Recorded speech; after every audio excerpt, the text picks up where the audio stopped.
샬롬 여러분 반갑습니다. 오늘은 이렇게 또 아름다운 자연에 올라와서 무화과나무 저주 사건을 다시 한번 생각하면서 이제 깨닫는 것을 세 가지를 좀 나누고 싶습니다. 이제 마무리 짓겠습니다. 그동안 무화과나무 저주 사건으로 참 많은 무리를 일으켜드려 죄송합니다.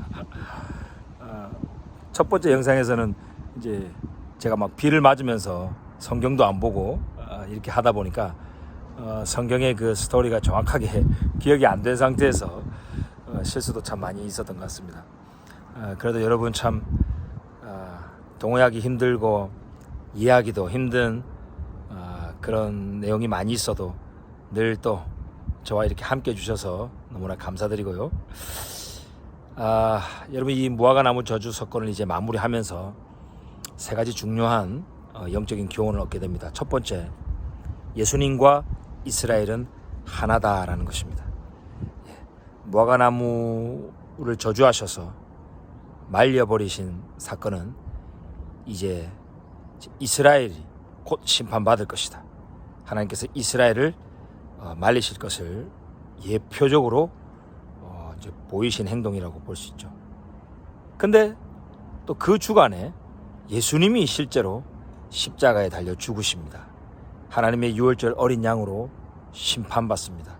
하나님의 저주를 받아 모든 세상의 죄를 짊어지고 피와 물을 다 쏟으며 죽습니다. 십자가는 사람을 말리는 그런 사형이죠.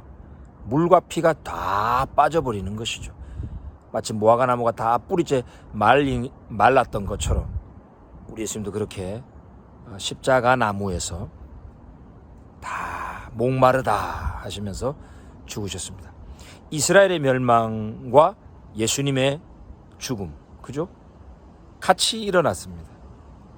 물론 40년이라고 하는 시간적인 갭이 있지만 이스라엘의 삶과 죽음, 곧 예수님의 삶과 죽음이죠.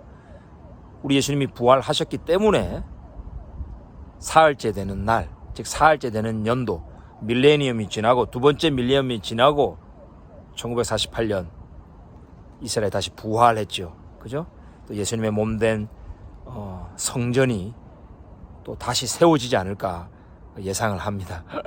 뭐 제3성전을 우리 크리스천들이 뭐 반대해야 된다, 뭐 지지해야 된다, 뭐 그런 걸 떠나서 일단 그 예루살렘 성전을 우리 예수님은 자신의 몸이라 했기 때문에 성전이 회파된 것처럼 우리 예수님도 십자가에서 그 몸이 회파되셨죠.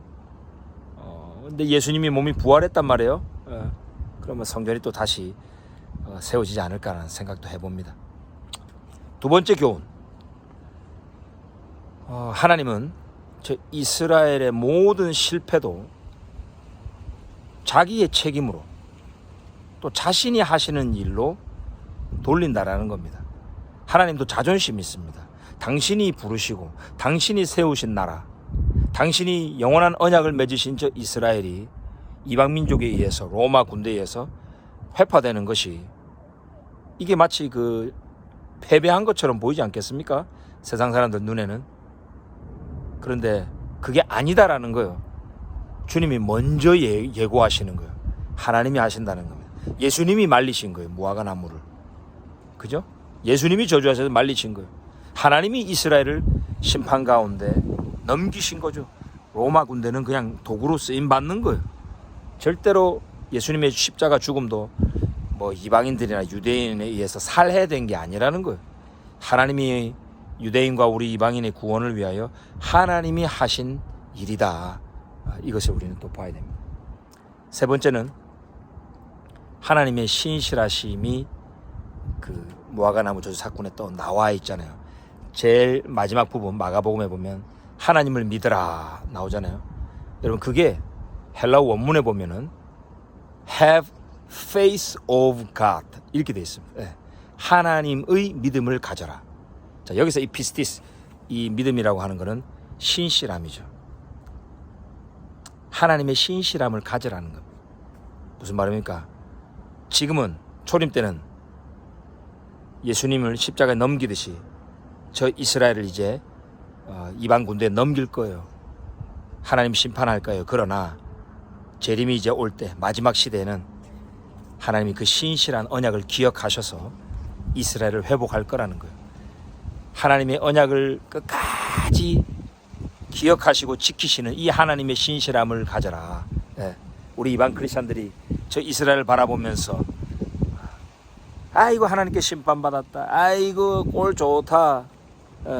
맨날 그런 식으로만 예화로 쓰지 말고 하나님은 저 한번 부르시고 언약 맺으신 이스라엘을 결코 버리지 않으셨다. 결코 잊지 않으셨다.